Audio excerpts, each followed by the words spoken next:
Yeah, the first thing I will talk about is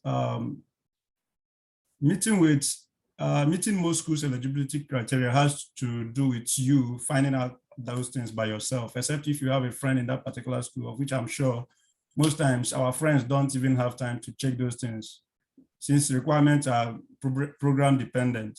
Sometimes someone in a particular program may not really know what you need in that program. Sometimes even professors have their own specific requirements for anybody coming to their lab.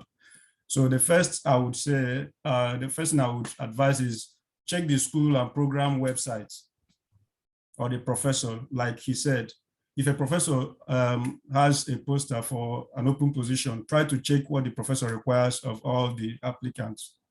Then secondly, bachelor's degree. It could be your NC, it could be your HND, it could be your BSc.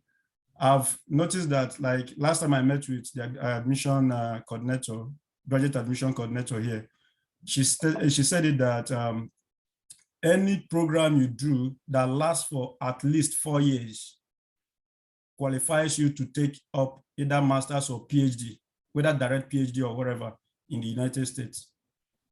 So just know that one, whether you have NCE, as long as your classwork or your years in school takes up to 4 years, not your IT, the ones you have classes, that is in your transcript, you have up to 4 years, then you can actually add that as, you can actually apply for either direct PhD or master's. If you're eligible, you can be admitted.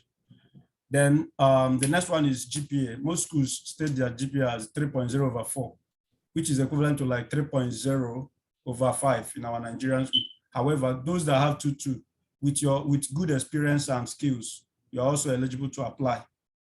That's where they also consider and then give you admission and funding. Then get your transcript. He has already talked about transcript. If you need any assistance on that, you can also reach out to mentors privately, and any of us can talk to you on how to go about that. Then some schools also offer admission with permission to continue. For instance, University of Alabama, I don't know of Auburn University, but I know some schools offer that. If this is given, if your test score, maybe any of the requirements is missing or is lower than the required score. So you can be given that. However, they will use other things, maybe interview or other criteria to actually grade you and then offer you funding and admission. Then the next thing is the test score. Check the test score requirement of a particular school, either GRE, TOEFL, Duolingo, any of them, GMAT, for those of us going for programs like economics and others, business analytics and management. Check the school requirement or the department requirement and know if you have, you need to write the test. If you need to write the test, please book your test on time.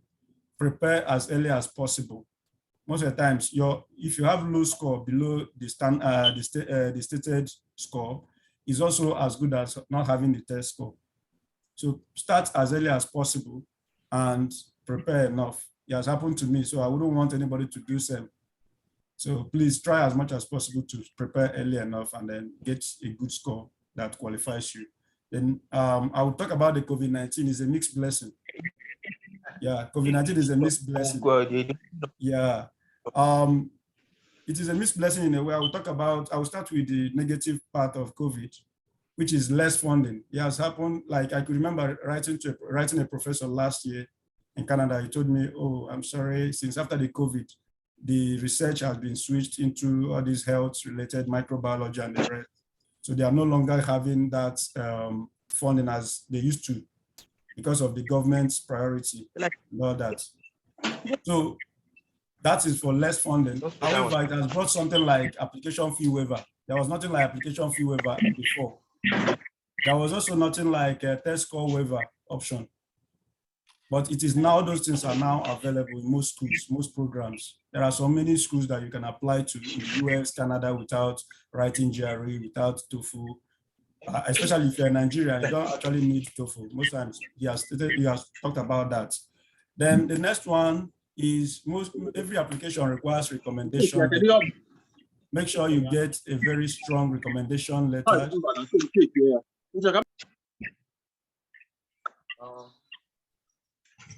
make sure you get a strong recommendation letter or strong recommenders, people that know you very well, not just recommender, but those that can write well about you.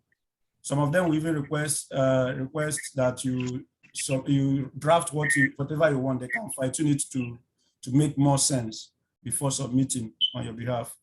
That would be a very nice idea too. Then the next thing is application fees. Most schools will tell you without application fees, your application will not be reviewed. Please, if it is stated that way, submit and pay, or pay and submit. Then the next one is your writing sample. Some schools also require that. So Prof has already talked about that. That's all I have, and I wish us well. Good luck, everyone.